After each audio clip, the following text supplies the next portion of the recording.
प्रधानमंत्री जी के लिए सारा देश बराबर होना चाहिए, राजधर्म का पालन होना चाहिए। जो अटल बिहारी वाजपेयी जी ने बात कही थी, राजधर्म, जनता जनता में भेदभाव नहीं किया जा सकता, प्रदेश प्रदेश में भेदभाव नहीं किया जा सकता। अगर कहीं आपदा है, मुश्किल है, तो मैं समझता हूँ कि हमारा देश तो वो देश है, अगर आपदा मुश्किल हो जाए तो देश का कोई दुश्मन मुल्क भी होता है, वहाँ भी ह्यूमैनिटेरियन एड पर।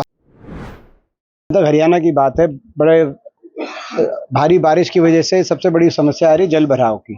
बहुत से जिलों में हजारों लाखों एकड़ भूमि जलमग्न हो गई है, जिससे किसान को, ग्रामीण कई जो हमारी बस्तियां हैं वो उसके चपेट में आई हैं। शहरों में तो जो दुर्दशा है वो तो आपके सामने है ही है। इसमें सरकार जितनी ज़्यादा हो सकता है राहत दे, और क्षतिपूर्ति पोर्टल खोल के और सरकार अपने दरवाजे बंद कर देती है, वो नहीं चलेगा। सरकार धरातल पे उतरे, स्पेशल गिरदावरी की जाए, जितना जिनकी फसलें नुकसान हुआ है। और जल भराव कई तो ऐसा है जहाँ दो फसल का नुकसान हो गया एक साथ, अगली फसल भी दिखाई नहीं देती, तो वहाँ पे उस हिसाब से 50,000 रुपये प्रति एकड़ की हमारी मांग रही है कि उतना कम से कम मुआवजा सरकार डिक्लेयर करे। साथ में ये जो जल भराव की हर वर्ष समस्या हरियाणा में इतना विकराल रूप लेती जा रही है, इसके लिए जिम्मेदार बीजेपी सरकार है। पिछले 11 साल से खट्टर सरकार ने एक नीति बनाई थी कि कहीं भी नई ड्रेन वो तब वहाँ बनाएंगे जहाँ किसान जमीन दे, तो ड्रेन ही नहीं बनी, आपने देखा होगा। और ना ड्रेन, ना कोई नहर इरिगेशन के लिए, ड्रेन पानी की निकासी के लिए बनी नहीं पाई। आपने देखा बनी बनाई भी दादूपुर नल भी कैंसिल कर दी इन्होंने, कि दादूपुर नल भी इसलिए कैंसिल कर दी कि भाई मुआवजा देना पड़ेगा। तो जब आप 11 साल तक कोई नया प्रोजेक्ट इरिगेशन महकमे का कोई बड़ा प्रोजेक्ट पानी निकासी करे, टोपोग्राफी बदलती है, वो उस पर आप ध्यान नहीं दोगे, तो आज हरियाणा के हजारों लाखों किसानों को इतनी क्षति हुई है। और सरकार से हम यही कहना चाहते हैं, क्षतिपूर्ति पोर्टल खोल के और दरवाजे बंद अपने ना करे सरकार, और धरातल पे उतरे, राहत जनता को दी जाए। बीजेपी लगातार प्रदर्शन करती हुई नजर आ रही है प्रधानमंत्री की मांग जो रखने के लिए। पहली बात देखिए, इसमें स्पष्ट रूप से सबको पता, सारा देश जानता है कि जिसने भी ये बात की उसे कांग्रेस का लेना देना नहीं था। वो तो कहीं ना कहीं बीजेपी के नेताओं के साथ उसकी फोटो आ रही है, या तो पूरी तरह से पागल आदमी था या बीजेपी के से प्रायोजित था, इस बात की तो जांच हो। लेकिन ना हमारी यात्रा से कोई लेना देना था, ना कांग्रेस पार्टी। हमारे यात्रा और नेता तो आगे चले गए थे, उसके बाद जब मंच खाली हो गया तो पीछे मंच पर चढ़ के जिस व्यक्ति ने बात की है कही। लेकिन उस बात को लेकर और एक मुद्दा बनाकर भाजपा के कार्यकर्ताओं ने कांग्रेस के पहले प्रदेश कांग्रेस कमेटी के कार्यालय पटना में हमला बोला, जो स्वीकार्य नहीं है। इस तरह के आदमी के शब्द तो स्वीकार्य है ही नहीं। उस आदमी का तो ना तो समाज में स्थान है, ना राजनीति में स्थान है जो आदमी। लेकिन ये भी स्वीकार्य नहीं है कि भाजपा इस तरह के मुद्दे को एक राजनीतिक मोड़ देने का प्रयास करे। प्रधानमंत्री जी स्वयं बोले, इस देश में हर बहन और माँ, सबकी इज्जत एक समान है। प्रधानमंत्री जी उस समय अगर बोलते जब हिमांशी नरवाल पे इस तरह की गालियां दी जा रही थी खुले तौर पे, या जब कर्नल सोफिया कुरैशी को गालियां दी जा रही थी और भाजपा के मंत्री एक मध्य प्रदेश के उनको आतंकवादी की बहन बता रहे थे, प्रधानमंत्री जी ने उस समय चुप्पी रखना ठीक समझा। वो भी किसी की माँ और बहन हो सकती हैं, हो सकता है कि वो फौज में हो, देश के लिए मरने मिटने को तैयार हो, लेकिन वो बहन और माँ किसी की थी।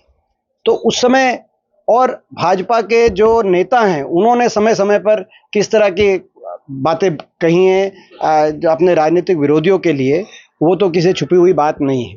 तो स्तर तो इन्होंने इतना गिराया है, लेकिन इस तरह का आदमी कोई भी हो तो उसको हम पूरी तरीके से नकारते हैं। ऐसे आदमी का समाज में स्थान नहीं है जिस आदमी ने इस तरह की बात कही।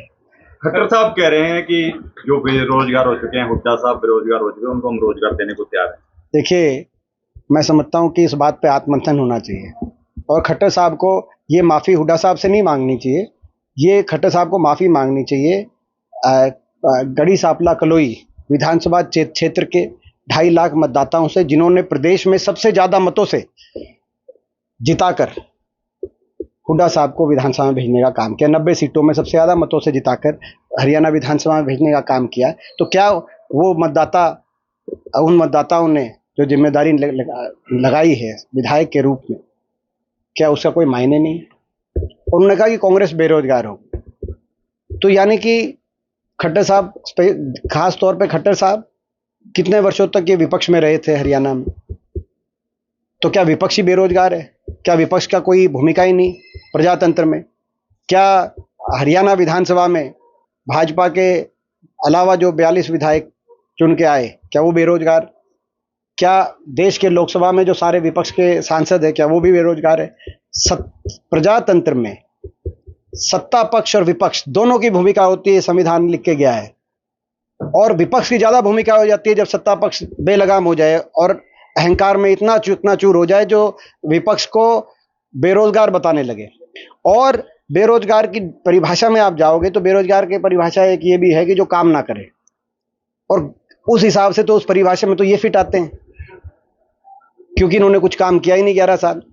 अभी खट्टर साहब का एक और बयान आया हुआ है कि गुड़गांव में ज्यादा बारिश जब हो जाए तो लोग मेट्रो का सहारा लें, यानी कि दूसरे शब्दों में कहा जाए तो गुड़गांव में बारिश हो जाए तो कांग्रेस की हुड्डा सरकार में बनी हुई मेट्रो में बैठें, क्योंकि इन्होंने तो मेट्रो भी नहीं बनाई 11 साल में।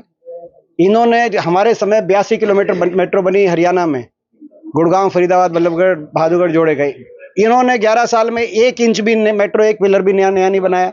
तो बेरोजगार तो जो काम ना करे।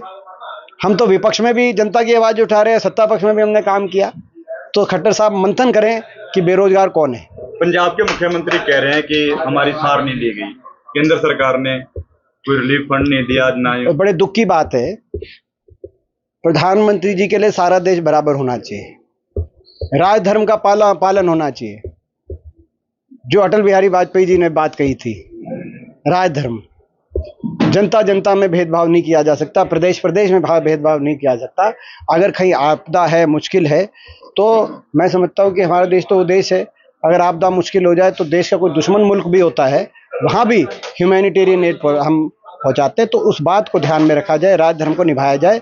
और जहाँ पंजाब में इतना नुकसान हुआ है और बाकी प्रदेशों में भी नुकसान हुआ है, हर जगह जहाँ भी नुकसान हुआ है, चाहे वो कोई भाजपा शासित हो चाहे गैर भाजपा शासित, हर जगह राहत पहुँचाने का प्रयास किया जाना।